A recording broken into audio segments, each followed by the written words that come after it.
الحمد لله رب العالمين، وصلى الله وسلم وبارك على نبينا محمد وعلى آله وصحبه أجمعين.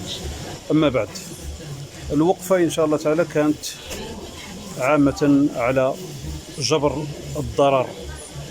نحن معتقلين إسلاميين سابقين تعرضنا لانتهاكات جسيمة لحقوق الإنسان، من اختطاف والتعذيب والسجون إلى غير ذلك، وأحكام قاسية وغير عادلة. نظمنا ودرنا تنسيقية للدفاع عن المعتقلين الإسلاميين الحمد لله، وخرجنا أول وقفة ديالنا هي يوم الاثنين 30/6/2025، والحمد لله رب العالمين نطالب الدولة المغربية بالاستجابة لمطالبنا المشروعة والعادلة، وهي جبر الضرر لهذه الضحايا اللي تعرضوا للتعذيب وتعرضوا للاختطاف كما قلنا.